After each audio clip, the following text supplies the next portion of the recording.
This episode is brought to you by Greenlight. Get this. Adults with financial literacy skills have 82% more wealth than those who don't. From swimming lessons to piano classes, us parents invest in so many things to enrich our kids' lives. But are we investing in their future financial success? With Greenlight, you can teach your kids financial literacy skills like earning, saving, and investing. And this investment costs less than that after-school treat. Start prioritizing their financial education and future today with a risk-free trial at greenlight.com/Spotify. Greenlight.com/Spotify. This episode is brought to you by LifeLock. Between two-factor authentication, strong passwords, and a VPN, you try to be in control of how your info is protected. But many other places also have it, and they might not be as careful. That's why LifeLock monitors hundreds of millions of data points a second for threats. If your identity is stolen, they'll fix it, guaranteed, or your money back. Save up to 40% your first year. Visit LifeLock.com/podcast for 40% off. Terms apply. Hey listeners, Outward is going on a little summer break. Brian, Jules, and I are taking some time to touch grass, so we're pressing pause on the podcast for the rest of the season. But before we go, we're dropping something very special in your feed. A queer pop deep dive from Hit Parade with Chris Molanphy, Slate's show about the music and moments that climbed the charts and shaped the culture. This episode explores the big-name queer icons who left their mark on pop music, from Little Richard to Lil Nas X. Host Chris Molanphy traces how LGBTQ artists made history, often while hiding in plain sight, and how their legacy echoes in today's proudly out stars. So stay gay, stay hydrated, and we'll see you in the fall.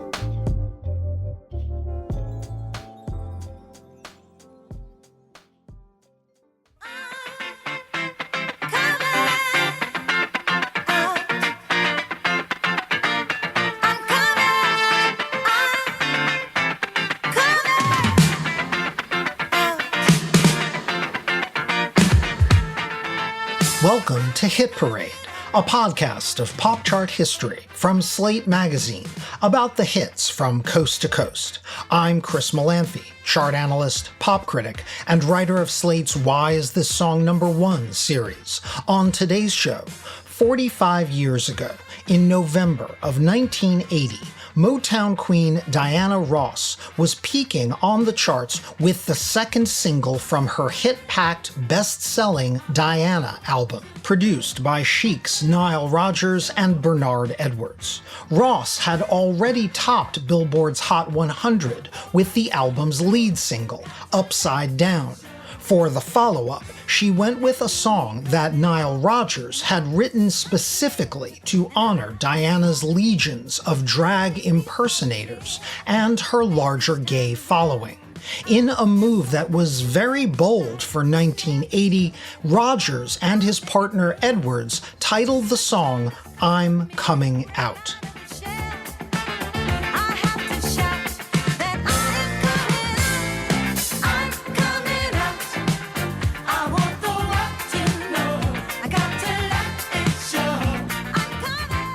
Now, the same week I'm Coming Out peaked at number 5 on the Hot 100, sitting right next to it at number 4 was a former number 1 by British rock band Queen. Sung by flamboyant frontman Freddie Mercury and inspired by the disco-funk sound of Chic's Rodgers and Edwards, Queen's chart-topping smash was Another One Bites the Dust. And another one gone, and another one gone. Another one bites the dust. Hey, hey, I'm gonna get you too. Another one bites the dust. Now, no one remarked on it at the time, but this chart convergence was rather ironic and a bit heartbreaking. Here was Freddie Mercury, a closeted gay man, singing what was in essence a disco funk song. A very famous performer who felt he could not be fully out to Queen's rock-loving public, sitting on the charts right next to a song that was literally about coming out.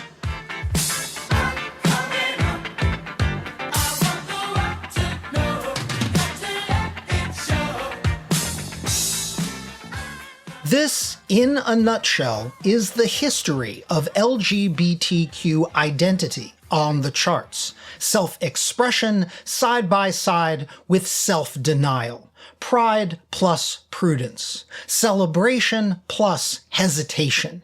Which is really too bad because queer performers are at the root of so much of the pop music we enjoy. They were there at the dawn of rock and roll.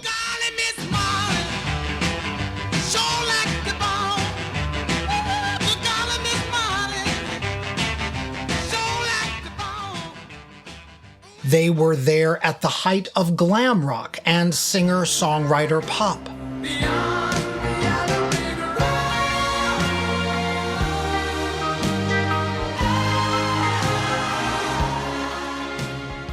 Of course, disco.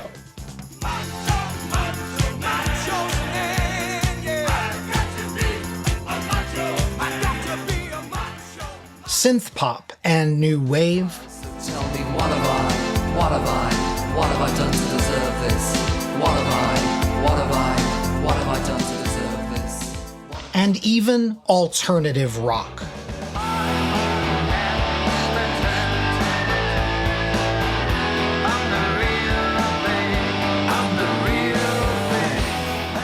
In the 21st century, LGBTQ artists have greater freedom than ever to be who they are, even as there is still so much further to go.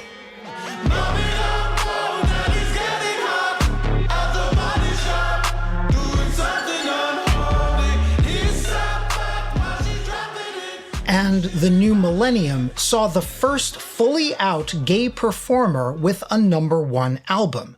The answer might surprise you. I'll explain. No trespassing, that's what it said. At least that's what I can read. No trespassing, yet my ass. Way to get a load of me. Today on Hit Parade, we will cross intersectional identity with hit-making data to discuss the many queer performers who have topped the charts both in and out over the decades. And our story arguably pivots on one of the most unique performers in pop history, a proto-trans icon who, at a pivotal moment in both pop's evolution and queer liberation, lived his truth while scaling the pop, R&B, and dance charts. You might say he was mighty real.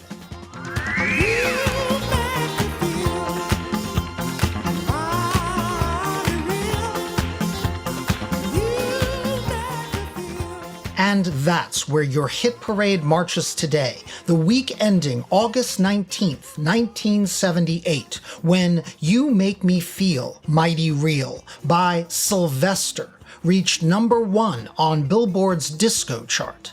It would later crack the pop top 40 at #36. The gender non-conforming club singer embodied a new archetype for LGBTQ identity on the charts.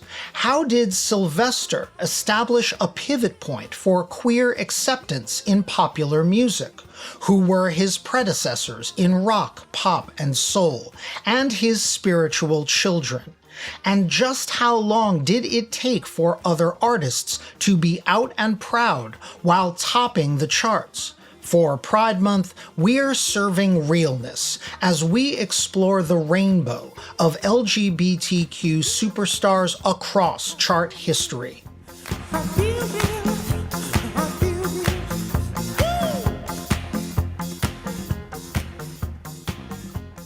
Stick around. Jack Daniels is proudly served in fine establishments, questionable joints, and everywhere in between. So, no matter where you go in every bar, you'll always know someone by name. Jack.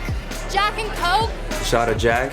Jack Daniels, please. Right away. That's what makes Jack, Jack. Please drink responsibly. Responsibility.org. Jack Daniels and Old No. 7 are registered trademarks. Copyright 2025 Jack Daniels. Tennessee whiskey. 40% alcohol by volume. 80 proof. Mom, Dad, you should shop Amazon for back to school and save some money. See, I'm currently obsessed with superheroes and need all the superhero stuff. superhero lunchbox, superhero backpack. But next year, it'll be something else. Maybe dinosaurs? I don't know. I'm not a fortune teller. But I can tell you not to spend a fortune and shop low prices for school on Amazon. Okay, good chat. Amazon. Spend less, smile more. Tipping culture is out of control. Yesterday, I tipped someone just for handing me a napkin. So when Hotels.com gives me up to 20% off for being a member, I finally get tipped. And you know what? It feels good. Hotels.com. Members save up to 20% off at hundreds of thousands of hotels. Womp bom loom bom lom bom bom to the boot, oh rude, to the boot, oh rude, to the boot, oh rude, to the boot, oh rude. In preparation for this episode, I recently rewatched the 2023 documentary Little Richard, I Am Everything, and I highly recommend it for all music fans. For starters, the film, directed by Lisa Cortez, gives this pioneering artist, who rightly called himself the architect of rock and roll, his due. It presents the man born Richard Penniman in Macon, Georgia, as the big bang of rock and roll music. He created the template for the rock and roll icon. Sorry, y'all. It wasn't Elvis. I'm the architect. I'm the one that started it all. As the film articulates, Little Richard invented the way rock presented itself, musically and stylistically. He influenced performers ranging from Paul McCartney, who imitated his raucous vocals,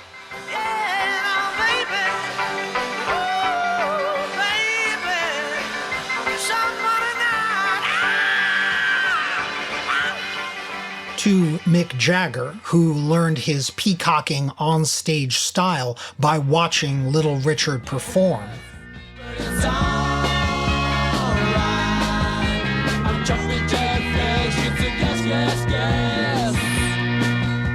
To David Bowie, who told his producer, Nile Rodgers, that he wanted to model his pompadoured 80s persona after Little Richard.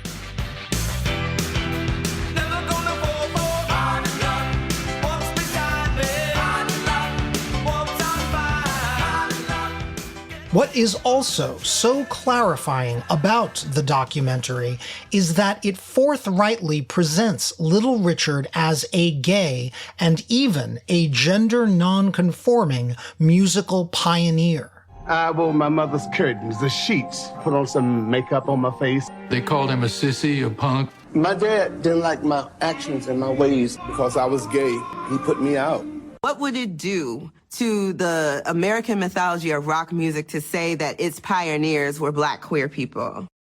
We are reminded that when Little Richard wrote his breakthrough single Tutti Frutti, a top 20 hit on multiple Billboard singles charts in 1956, Womp bom loom bom lom bom bom to the boot, oh rude, to the boot, oh rude, to the boot, oh rude. He wasn't singing about ice cream. Tutti Frutti's original, gleefully ribald lyrics were about the joys of, quote, good booty, and about what was then considered deviant sexual practice. Wop, wop, loop, bop, bop, bam, boom. If it don't fit, don't force it. You can grease it and make it easy. If you want it, you got it. Tutti Frutti, good booty. Only after its lyrics were toned down did Tutti Frutti become a hit. However, for all that apparent queer pride on Richard's part, the documentary also makes clear that he was, sadly, a frequent dweller of the proverbial closet. Little Richard renounced his homosexuality multiple times throughout his life.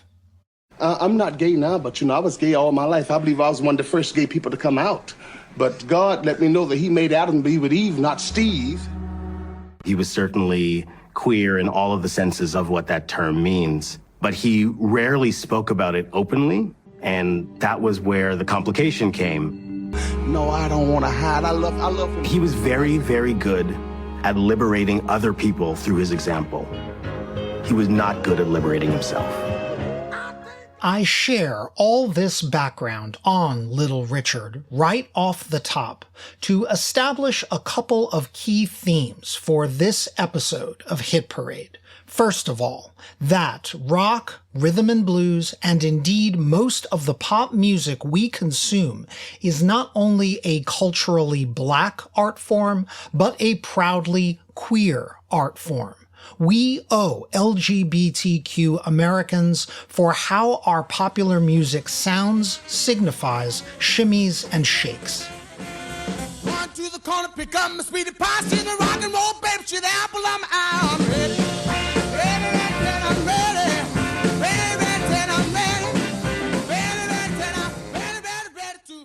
And second, let's establish that pinpointing anyone's sexual identity, even someone as famous and seemingly out as Little Richard, is not an exact science. Most of the time, we at Hit Parade concern ourselves with the charts, which are numerical and, however imperfect, quite specific. Whereas a person's gender and sexual identity are on a spectrum. And so, in celebrating LGBTQ artistry, we will do our best to cross-reference the very specific pop charts with the sometimes murky ways artists represent themselves. We got a fast car. We go cruise and entertain ourselves. Still ain't got a job. Now work in the market as a checkout girl.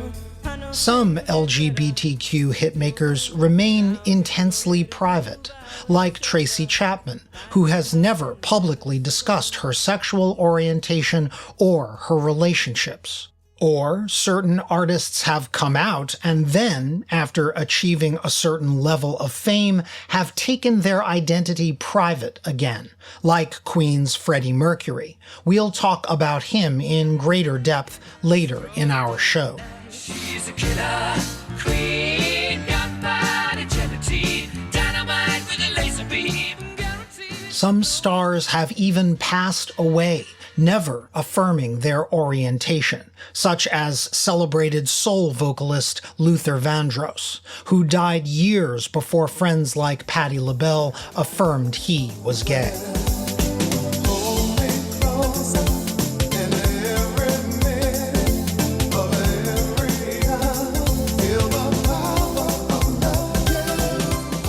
Happily, in the 21st century, LGBTQ artists have felt freer to be themselves, and at earlier career stages. Current hitmaker Chappell Roan, in addition to her many openly gay-themed hit songs, has even called the pseudonym Chappell Roan her, quote, drag persona. None of this is limiting her on the charts. Roan just cracked the top 5 this year with her queer celebrating Pink Pony Club.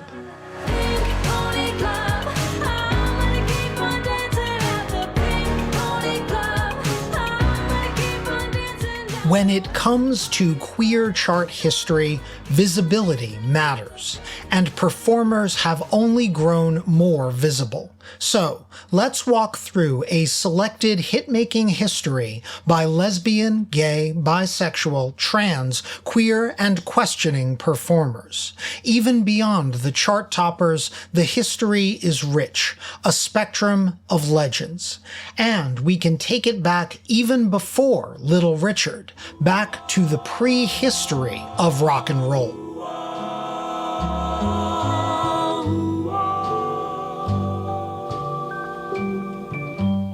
If your sweetheart sends a letter. John Alvin Ray, better known as Johnny Ray, was the ultimate pre-rock teen idol of the early 50s. Johnny Ray's 1951 hit, Cry, spent more than a dozen weeks at #1 on Billboard's singles charts in early 1952. And though his arrangements hewed closer to jazz and blues and his vocals toward traditional pop, Ray is widely considered a precursor to rock and roll. In the years just before both Little Richard and Elvis Presley, Johnny Ray was 50s teenagers' favorite singer. And go on and cry. If your heartache seemed to hang around.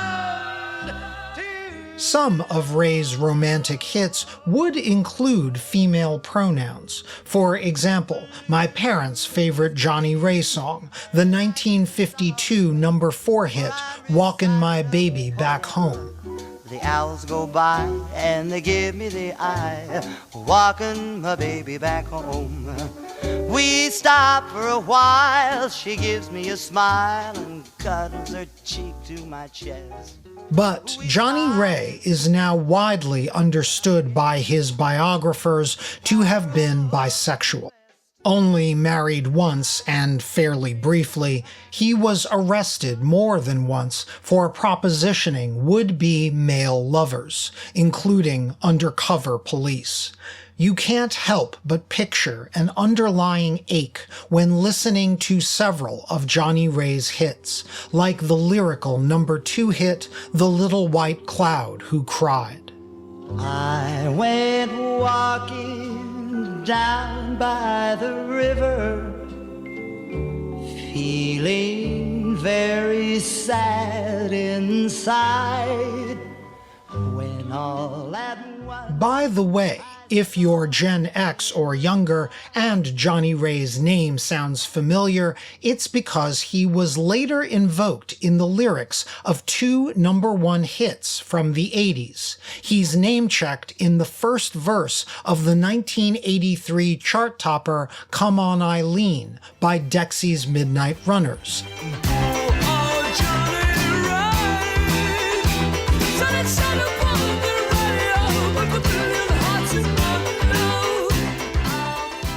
And in the word salad that is Billy Joel's 1989 number 1, We Didn't Start the Fire, Johnny Ray makes a brief cameo in the song's opening parade of boldface names. Harry Truman, Doris Day, Red China, Johnny Ray, South Pacific, Walter Winchell. So, Johnny Ray's place in pop history is secure, even though he could not be fully himself during his lifetime. Well, arm in arm over meadow and farm, walking my baby home. For an interesting comparison, let's consider another legendary 50s crooner who was also closeted but lived long enough to come out on his terms, Johnny Mathis. Chances are you think my heart's your Valentine. Mathis was not only a pop star, he was a chart titan who helped establish the Hits compilation as a viable album format. A year after 1957's Chances Are hit number 1, that song, plus all of Mathis's early singles, like his exquisite It's Not For Me To Say, It's not for me to say, you'll always care, were compiled into the LP Johnny's Greatest Hits. By the way, the very idea of a Greatest Hits LP was more or less invented by that album.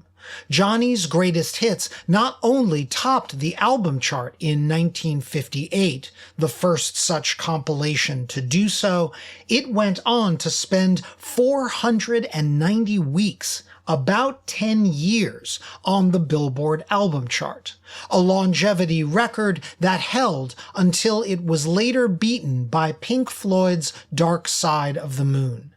Johnny Mathis was the romantic soundtrack for a generation, and he kept scoring hits into the 70s. He even went to #1 in a duet with Denise Williams in 1978. Too much, too little, too late to lie again with you. Too much, too little, too late to try again with you. Privately, however, Mathis was living as a gay man. He first alluded to his gay, quote, way of life in a 1982 interview, in a comment he thought was off the record.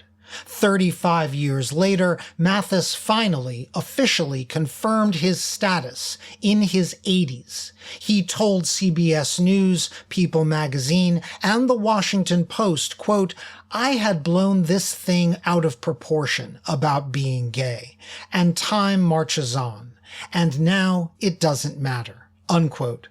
The king of romance sang those greatest hits for everybody.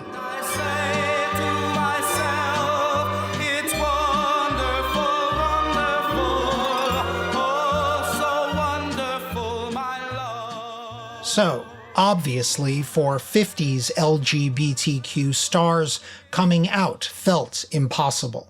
This state of affairs mostly persisted into the nominally more progressive 1960s.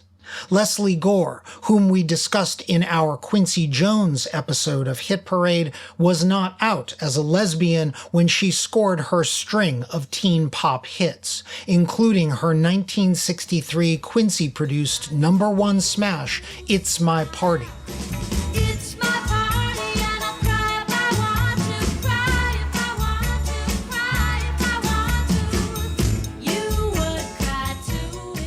However, Gore was serving realness to women of all orientations when she delivered her 1964 #2 smash, You Don't Own Me, a landmark single in both feminist and civil rights liberation.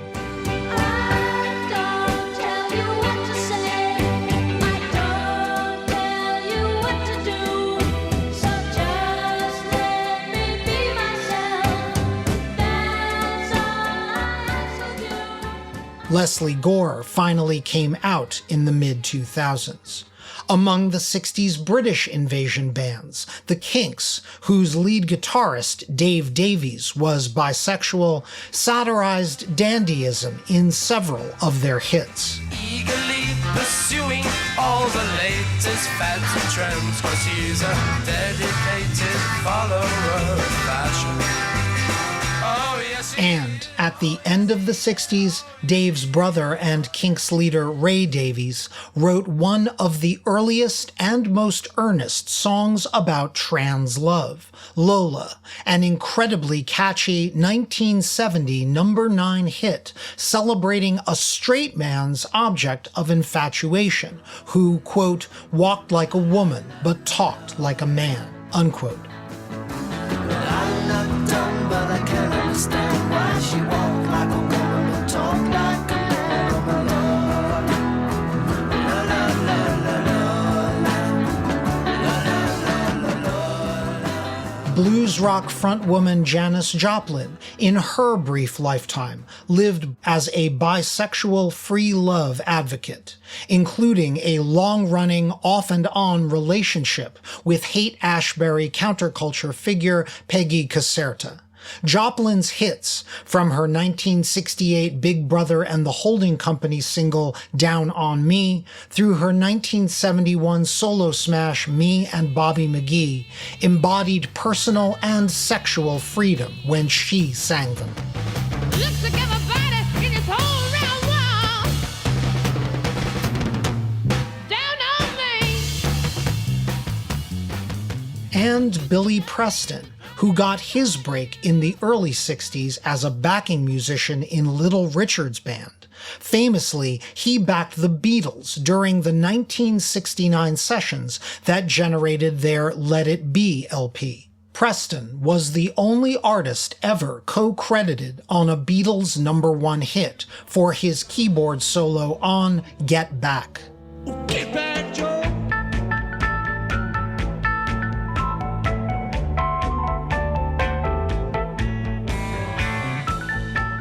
Billy Preston struggled with his homosexuality all his life, fearful it would imperil both his career and his ties to the Black church. Nonetheless, he scored multiple hits as a solo artist in the early 70s, including the flamboyantly funky number ones Will It Go Round in Circles and Nothing from Nothing. Nothing from nothing, leave nothing. And I'm not stuffing. Believe you me. Don't you remember? Perhaps the most significant queer 60s hitmaker in terms of her public status was Dusty Springfield. A hitmaker on both sides of the Atlantic, Springfield was one of the first British invasion hitmakers to scale the US charts in the wake of the Beatles' 1964 breakthrough.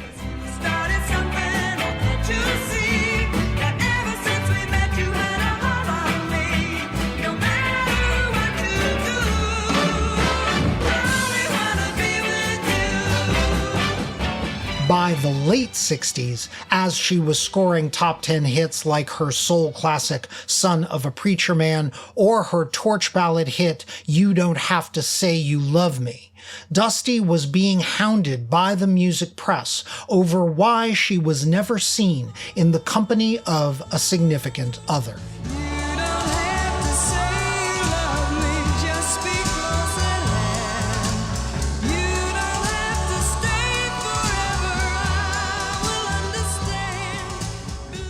Privately, Springfield was in a long-term domestic partnership with American folk pop singer Norma Tanega. Finally, in 1970, Dusty Springfield decided to address the rumors head-on. She told the Evening Standard, quote, "I know I'm perfectly as capable of being swayed by a girl as by a boy. More and more people feel that way, and I don't see why I shouldn't," unquote. With this bold comment, LGBTQ historians credit Springfield as the first British musician to come out as gay.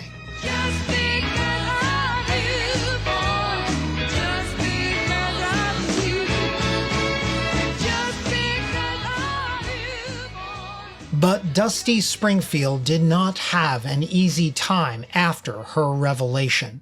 She spent the next decade plus fighting substance abuse, singing backup for other artists, and struggling to revive her career. Nonetheless, she did score her biggest American hit in 1988 in a duet with Neil Tennant on the Pet Shop Boys' What Have I Done to Deserve This?, which went all the way to number 2 on the Hot 100. What have I done to deserve this? What have I done to deserve this? What have I? Since you went away, I've been hanging around, I've been wondering why. So, notwithstanding her struggles, that made Dusty Springfield one of the few LGBTQ artists of the late 20th century to achieve a major hit after coming out. More in a moment. At Sierra, discover great deals on top brand workout gear, like high-quality walking shoes, which might lead to another discovery. 40,000 steps, baby. Who's on top now, Karen? You've taken the office step challenge a step too far. Don't worry, though. Sierra also has yoga gear. It might be a good place to find your zen. Discover top brands at unexpectedly low prices. Sierra, let's get moving. On WhatsApp, no one can see or hear your personal messages. Whether it's a voice call, message, or sending a password. To WhatsApp, it's all just this. So whether you're sharing the streaming password in the family chat or trading those late-night voice messages that could basically become a podcast, your personal messages stay between you, your friends, and your family. No one else. Not even us. WhatsApp. Message privately with everyone. Two 70s movements made popular music more fluid than ever in both gender presentation and sexual identity: glam rock and disco. However, queer artists were more integral to disco. When it came to glam, truth be told, most glam rockers, no matter how androgynous or gender-bending, were straight. From T-Rex's Mark Bolan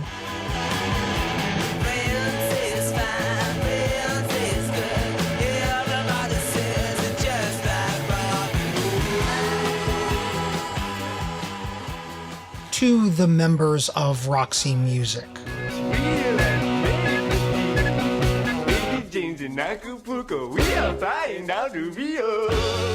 Although it's complicated. We'll cover David Bowie later.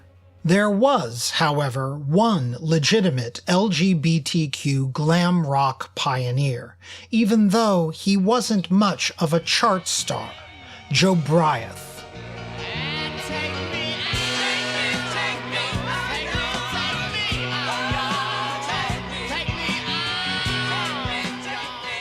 Jobriath was marketed as the first gay rock star. Indeed, the man-born Bruce Wayne Campbell was the first openly gay rock musician signed to a major label.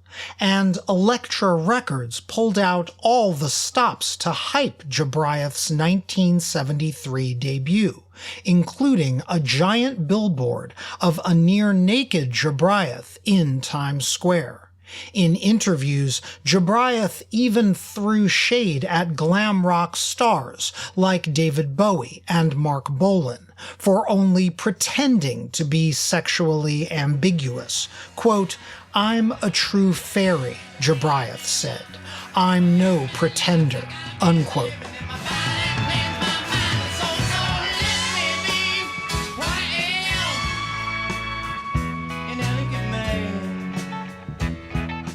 But, to say the least, the world was not ready.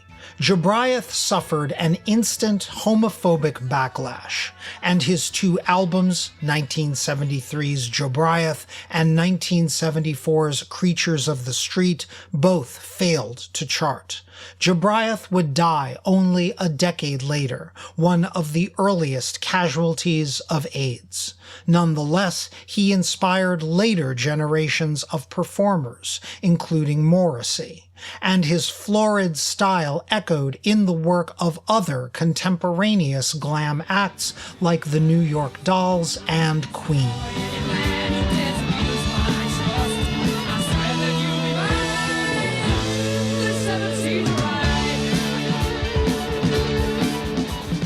Disco was a much more fertile arena for 70s LGBTQ creativity.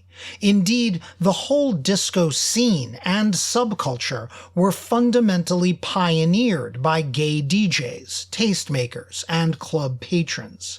As we discussed in our remix episode of Hit Parade, the art form of the seamless DJ 12-inch mix was essentially invented in a gay Fire Island nightclub by proto-remixer Tom Moulton.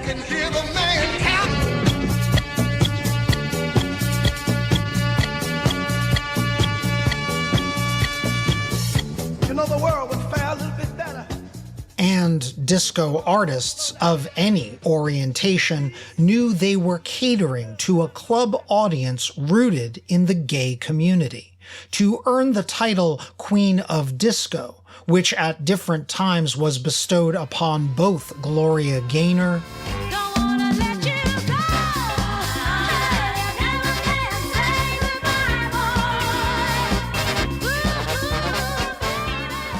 and Donna Summer,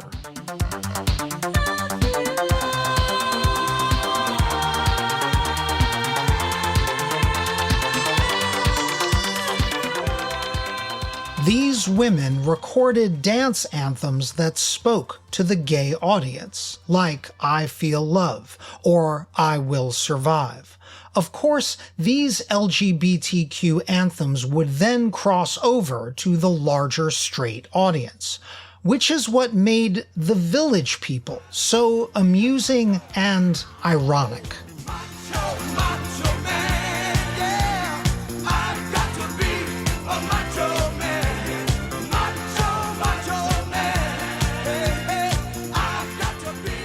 When Macho Man cracked the top 40 in the summer of 1978, peaking at number 25, it seemed like the Village People were a fluke or another disco-era novelty, a group formed by a pair of French producers, Jacques Morali and Henry Belolo, to specifically target gay audiences and simultaneously satirize gay stereotypes. Famously, the Village People sextet dressed as a biker, cowboy, cop, Native American, construction worker, and soldier. And while only a couple of group members were gay, one of them, American Indian singer Felipe Rose, was recruited at a New York City gay club, the project was, at first, received as a witty gay culture in-joke. And then... It's fun to stay at the YMCA. It's fun to stay at the YMCA. They have everything for your men to enjoy. The Village People's third album, Cruisin', generated a positively massive crossover pop hit, YMCA, that climbed all the way to number 2 on the Hot 100 in February 1979. The Cruisin' LP reached the top 3 on the album chart and went platinum. It is now triple platinum.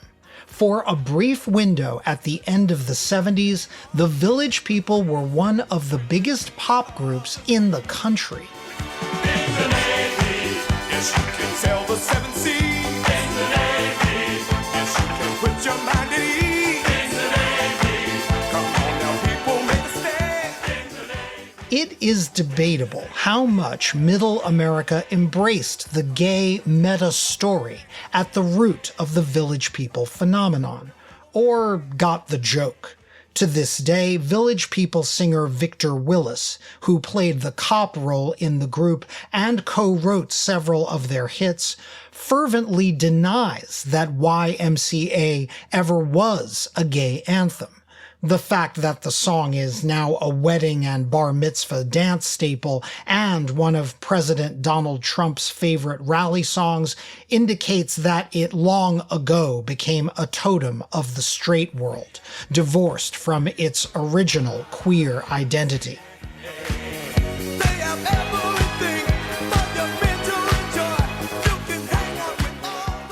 I would argue that the more path-breaking, pivotal disco hitmaker who crossed over from the LGBTQ world was a solo artist, an iconoclastic, cross-dressing singer. By the way, that was the term of art in those days, who tried everything from gospel to folk, R&B to rock, before settling on disco.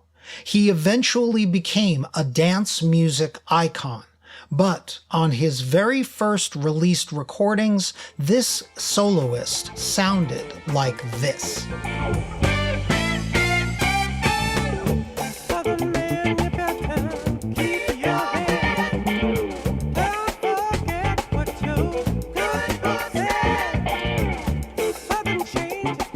This cover of Neil Young's Southern Man is being vocalized by the man born Sylvester James Jr. in Watts, California in 1947. He eventually went just by a mononym, his first name, Sylvester.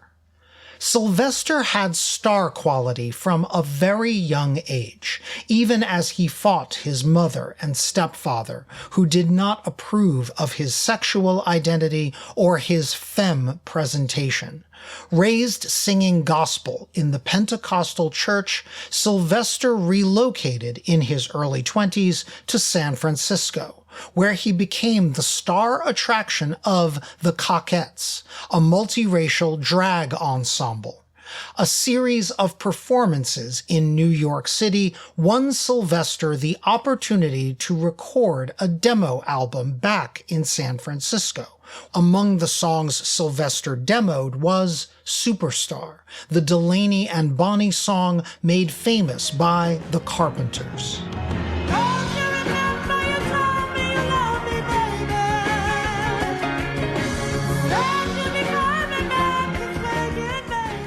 After he broke from the Cockettes, and with the demo not leading anywhere, Sylvester and his manager assembled a group of backing players, all straight white men, whom they called the Hot Band. Here's Sylvester with the Hot Band covering Procol Harum's A Whiter Shade of Pale.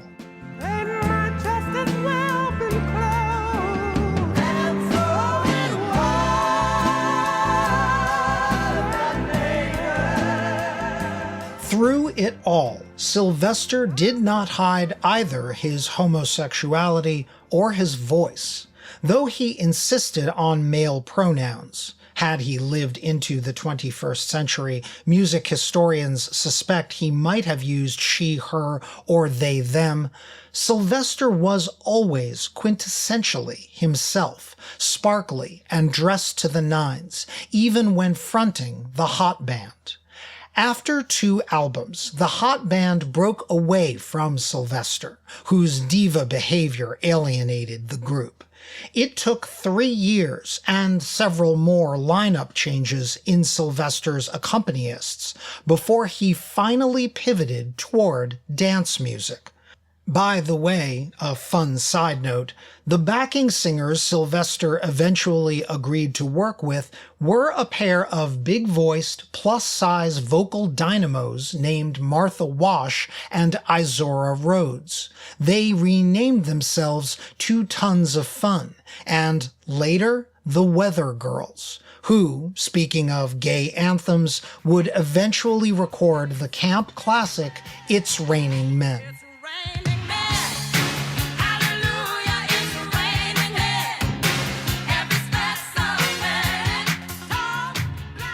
But I digress.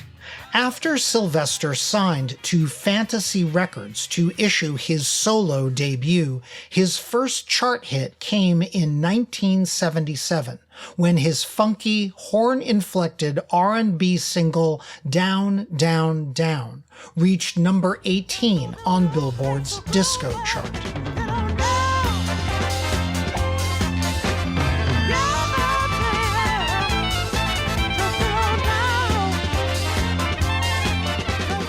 Though he still sang in falsetto, Sylvester presented himself on the cover of his self-titled debut album in male attire, in an effort to cross over with a mainstream audience. Nonetheless, Sylvester became a regular performer at gay clubs and gay events, including the birthday party of iconic San Francisco gay politician Harvey Milk. By the time of his second LP, 1978's acclaimed Step 2, Sylvester made his gender presentation purposefully inscrutable. He was trying on glittery female attire on stage, alternating it with butch signifiers like leather pants. Pitchfork later wrote, quote, Sylvester defied categorization at every opportunity and shrugged off questions intended to pin him down. Quote, look, dear, being gay means absolutely nothing except to straight people, unquote.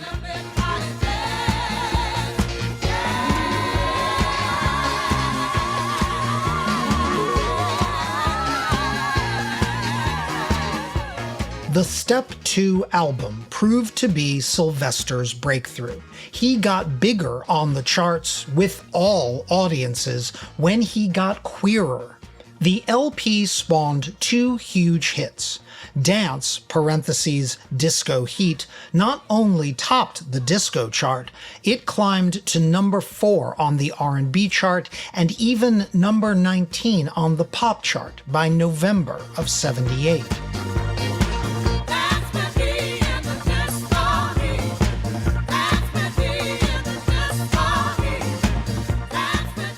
But it was the single's flip side. In clubs and on the disco chart, it was considered the A-side.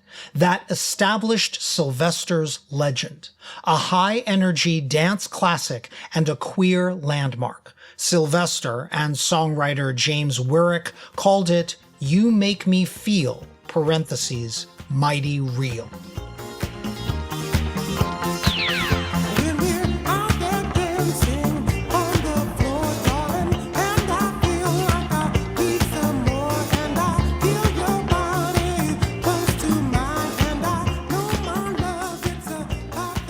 The secret weapon behind Mighty Real was Sylvester's friend Patrick Cowley, a producer who, inspired by Donna Summer's Eurodisco classic I Feel Love, remixed the single into a synthesized frenzy.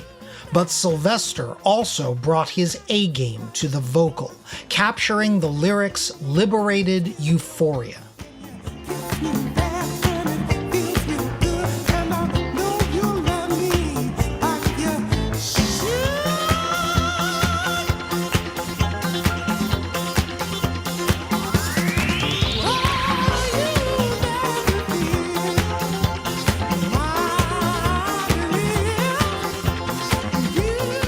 You Make Me Feel, Mighty Real, reached number 20 on the R&B chart and returned Sylvester to the pop top 40, peaking at number 36 in February 1979. By then, the Step 2 LP had reached number 28 on the pop album chart and went gold. Sylvester moved quickly to record a follow-up album, 1979's Stars, on which he worked even more closely with Patrick Cowley. They went deeper into electronic dance music. But for Star's first single, Sylvester went with a cover of a hit that was already a Torch song classic.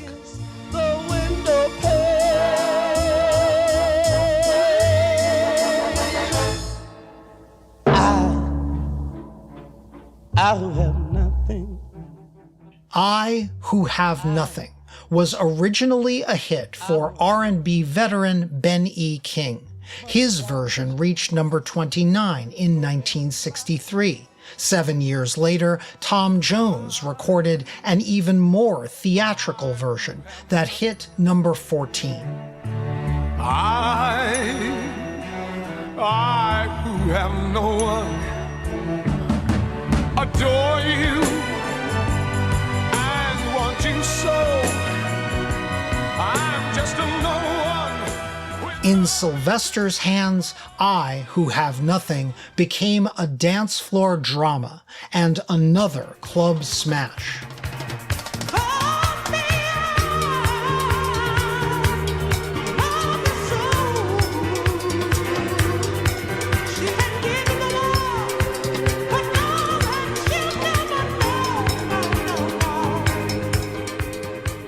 It also, just barely, became Sylvester's third straight top 40 pop hit when it peaked at number 40 in May of '79. Interestingly, as Sylvester's hits cycled through the radio show American Top 40, host Casey Kasem did not have much to say about them, or Sylvester himself. But when I Who Have Nothing was in its last week on the chart, Casey counted it down with some interesting color commentary. This is Casey in Hollywood, and this song is by the man who posed for his high school yearbook photo dressed as a woman. Ever since his early teens, Sylvester, who's used only one name for as long as he can remember, has been an adoring fan of women blues singers from the early 30s. He started collecting the records of Ethel Merman, Billie Holiday, and Bessie Smith. And he came to love these women so much that he learned to mimic their singing styles. And by the time Sylvester was in high school, he'd taken to dressing like his favorite singers for parties and talent and beauty contests too, which he often won. And that's how he dressed for his graduation picture, as a woman. Well, using his own voice, he's been creating some new disco standards. Here's his latest, at number 40, I Who Have Nothing, Sylvester.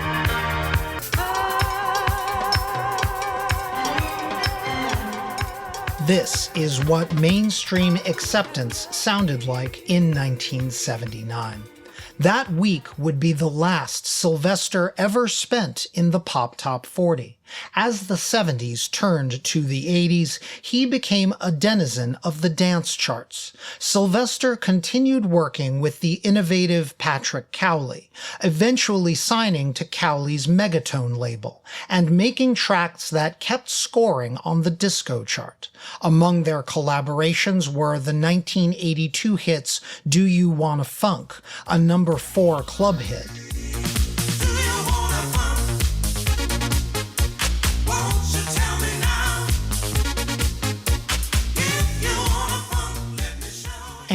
Don't Stop, which hit number 3 on the club chart.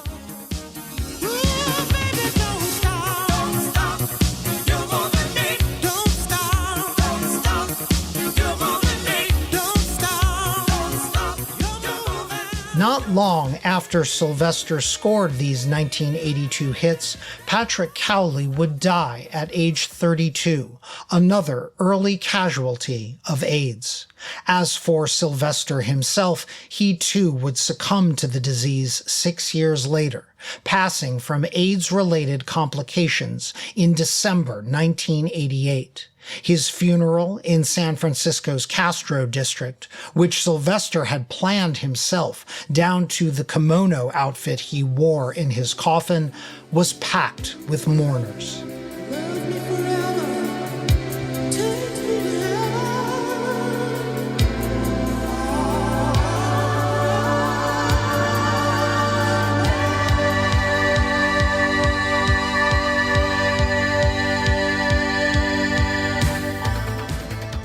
Sylvester remains revered in the gay community and among dance music aficionados. His most famous single, You Make Me Feel Mighty Real, has been reinterpreted multiple times, including by Scottish singer and gay rights advocate Jimmy Somerville, who took his version to number 5 in the UK in 1990.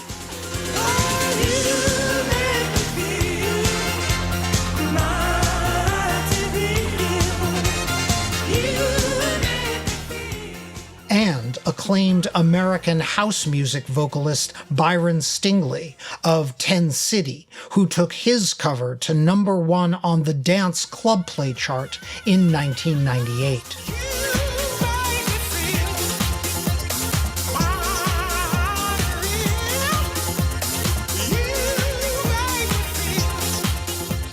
More important, Sylvester was a pivotal figure in the mainstreaming of LGBTQ and gender nonconforming artists on the charts.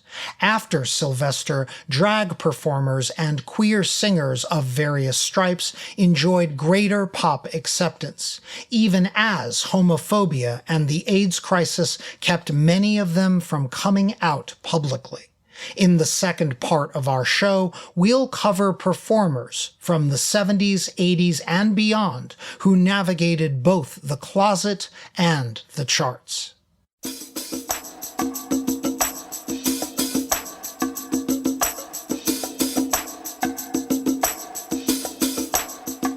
When we come back, I'll walk through my study of LGBTQ performers who topped the charts both in and out of the closet, celebrating hitmakers who found the courage to be loud and proud.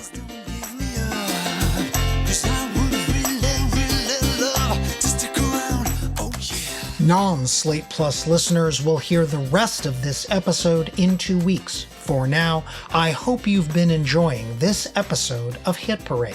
Our show was written, edited, and narrated by Chris Molanphy. That's me.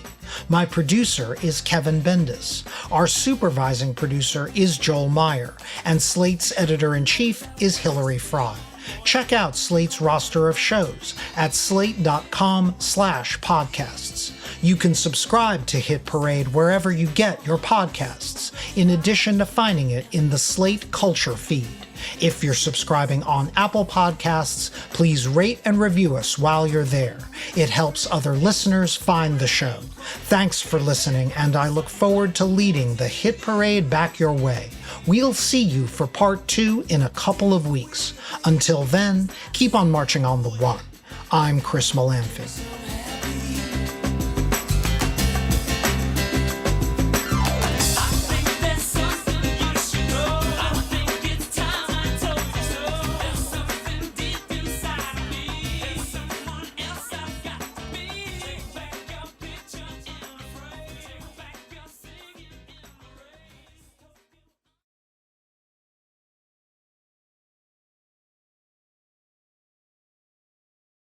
I'm Chris Hadfield. I'm an astronaut, an author, a citizen of planet Earth. Join me for a 6-part journey into the systems that power the world. Real conversations with real people who are shaping the future of energy. No politics, no empty talk, just solutions-focused conversations on the challenges we must overcome and the possibilities that lie ahead. This is On Energy. Listen wherever you get your podcasts. I'm a real wild one. Wild one. Getting the kids fed and out the door on time is wild. But I got breakfast on lock. You have Kodiak. Yeah. Do you think they know we're feeding them protein and whole grains? Who cares? They actually eat it. Mom, I know it's Kodiak. You're not tricking me into eating it.